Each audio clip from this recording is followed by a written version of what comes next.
आइए आज बात करते हैं शुभ अशुभ गणों पर।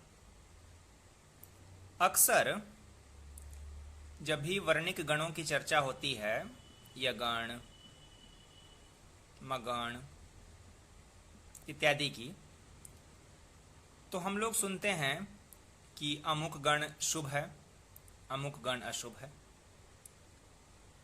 जैसे मैंने भी कई बार यहाँ वीडियो में चर्चा की है कि किसी भी छंद के आरंभ में जगण नहीं होना चाहिए। जगण यानी ये क्रम, लघु, गुरु और ये लघु। तो आखिर ये क्यों नहीं होना चाहिए? नहीं है तो आखिर क्यों नहीं हो भाई? तो इस वीडियो में हम यही समझने की कोशिश करेंगे कि गणों को शुभ और अशुभ क्यों माना जाता है। वर्णिक गणों पर मैंने जिस वीडियो में चर्चा की है वहाँ भी बताया है। यहाँ हम थोड़ा और विस्तार से देख लेते हैं।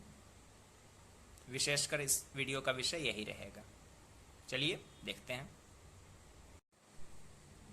यहाँ देखिए, जो 8 गण हैं, वर्णिक गणों के बारे में मैंने जिस वीडियो में बतलाया है, प्लेलिस्ट में तो है ही।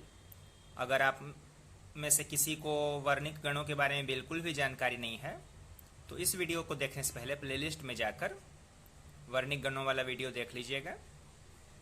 जिन्होंने देखा हुआ है वे इस वीडियो को आगे देखें। तो 8 में से ये 4 गण शुभ माने जाते हैं। तो देखिए, इनके शुभ और अशुभ होने के पीछे अगर हम छंद ग्रंथों की बात करें तो इसके शास्त्रीय प्रमाण हो सकते हैं या फिर युक्ति प्रमाण भी हो सकते हैं। तो जो शास्त्रीय प्रमाण है, शास्त्र प्रमाण, वो एक बहुत विस्तृत विषय हो जाता है।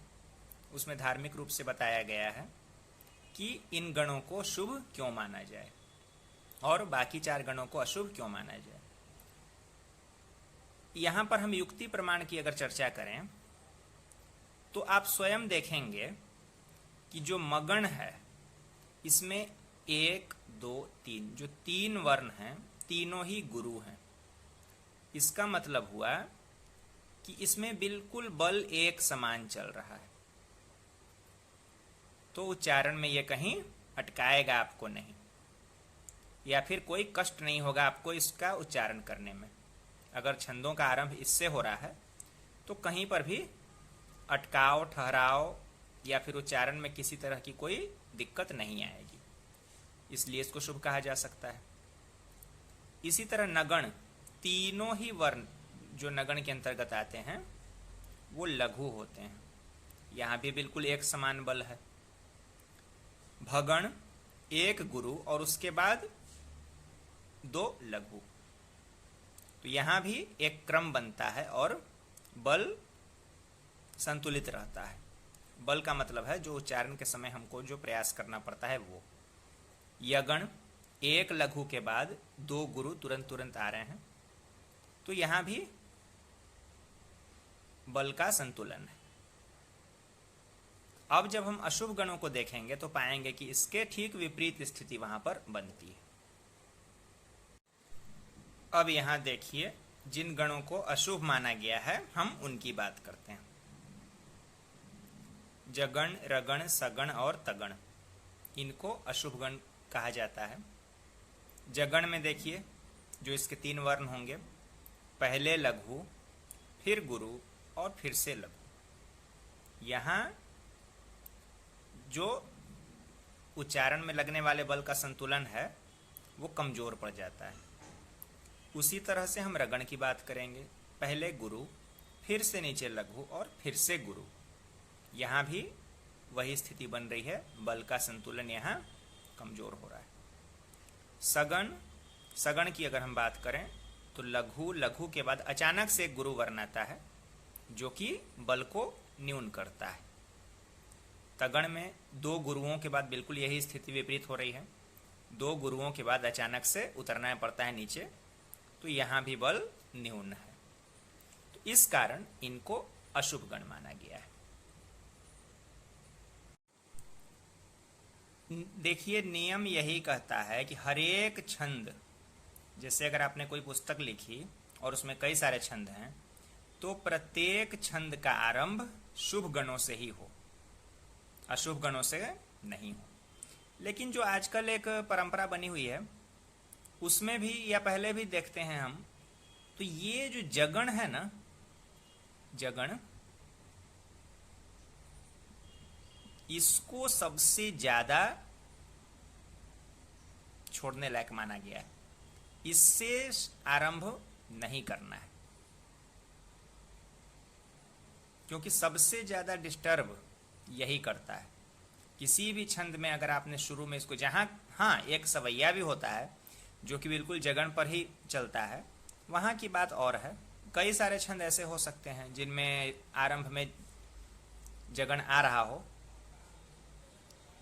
जहां उनमें नियम बतलाया गया है, तो वहां और बात है। लेकिन जैसे हमने दोहा लिखा, रोला लिखा, उल्लाला लिखा, तो उसमें जगन का प्रयोग बिल्कुल भी नहीं करना चाहिए। हाँ, अब अपवाद की अगर हम बात करें,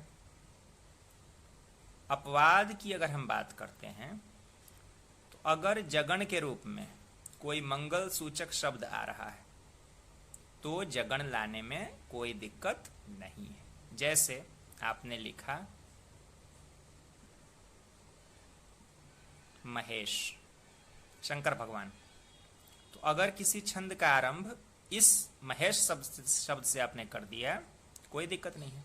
लेकिन यहां ध्यान रखिएगा, अगर महेश शंकर भगवान के लिए प्रयोग हो रहा है, अगर महेश नाम का कोई सामान्य व्यक्ति है, उसकी चर्चा उस छंद में हो रही है, तो ये जगण फिर से मान लिया जाएगा। जगण तभी चलेगा जब वो मंगल सूचक शब्द के रूप में आ रहा हो। इसके अलावा, ये तो एक बात आपने समझ ली, इसके अलावा एक और बात कि अगर दो शब्दों को मिलाकर जगन जैसी स्थिति बन रही है तो वो गलत नहीं है। जैसे आपने लिखा हरा भरा, तो आप कहेंगे कि 1 2 1 2, यानी जगन तो आ गया। लेकिन ये सही होता है, जगन तभी माना जाएगा जब एक ही शब्द में जगन आ रहा हो। जैसे आपने छंद के शुरू में लिख दिया पुकार, आ गया जगन, तो ये नहीं करना है। तो शुभ अशुभ गणों में आप यही ध्यान में रखिए, इतना ध्यान में रख के लिखेंगे, कोई परेशानी नहीं होगी। तो इस वीडियो में इतना ही, आशा है अच्छा लगा होगा, नई जानकारी भी मिली होगी जो नए लोग देख रहे हैं। अगले वीडियो में हम फिर किसी नए विषय के साथ मिलते हैं।